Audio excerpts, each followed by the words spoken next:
শিক্ষক শ্রেণীকক্ষে পড়াচ্ছিলেন।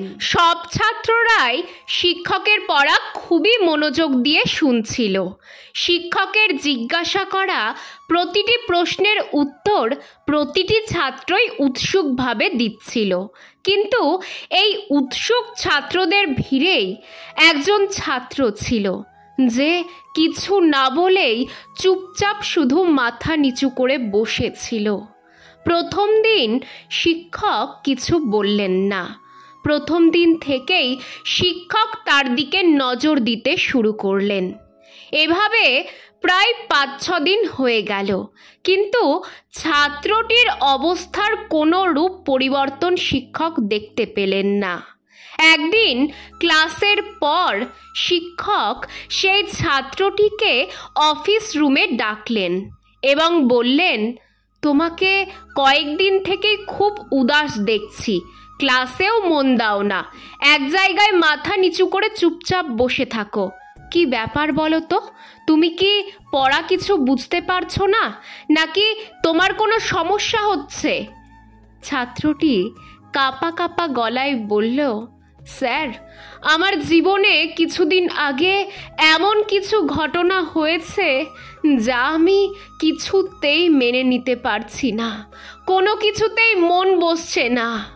শিক্ষক বললেন, আচ্ছা, এক কাজ করো, তুমি আজ সন্ধ্যায় আমার বাড়িতে আসো। সন্ধ্যাবেলা যখন ছাত্রটি শিক্ষকের বাড়িতে এলো, তখন শিক্ষক ছাত্রটিকে ভেতরে বসার জন্য বললেন এবং তিনি রান্নাঘরে চলে গেলেন ও শরবত বানাতে লাগলেন।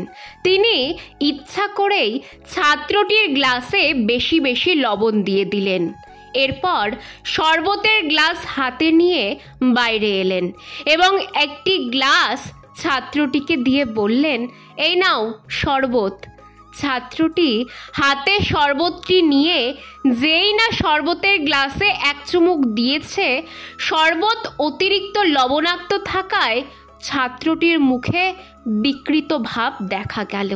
এটি দেখে শিক্ষক বললেন, কি হলো, শরবতটি পছন্দ হয়নি বোধহয় তোমার? ছাত্রটি বলল, না স্যার, সবই ঠিক আছে, কেবলমাত্র একটু লবণ বেশি হয়েছে। ওহো, তাহলে তো এটি এখন ফেলনা হয়ে গেছে, গ্লাসটি দাও, এটি ফেলে দিয়ে নতুন শরবত বানিয়ে নিয়ে আসি। কিন্তু ছাত্রটি মানা করে বলল, না স্যার, খালি লবণটাই তো বেশি হয়েছে, একটু জল দিলেই ঠিক হয়ে যাবে।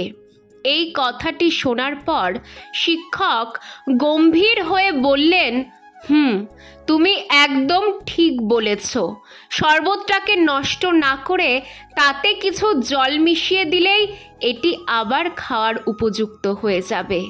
এবার এই শরবতটাকে তোমার জীবন ভেবে নাও। যেমন শরবত থেকে লবণ আলাদা করা সম্ভব নয়, ঠিক তেমনি তোমার সমস্যাগুলিকে তোমার জীবন থেকে বাইরে বের করা অসম্ভব, কারণ এগুলি জীবনেরই একটি অংশ।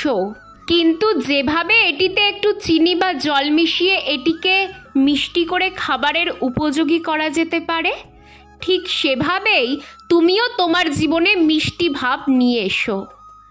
গল্পটির শিক্ষণীয় নীতিকথা হলো এটাই যে মানুষের জীবনে যদি কোনো সমস্যা না থাকতো, তাহলে কোনো মানুষই কোনোদিন কর্ম করতেন না।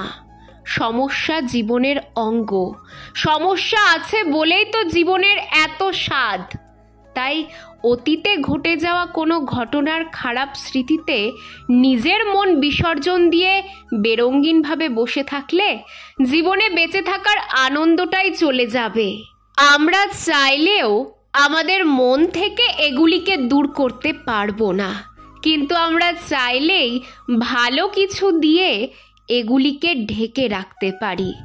আর তাই মনে নতুন নতুন সুন্দর ভাবনা দিয়ে সেই অসুন্দর ভাবনাটিকেও ঢেকে ফেলুন। দেখবেন জীবন থেকে সমস্যা হারিয়ে গেছে।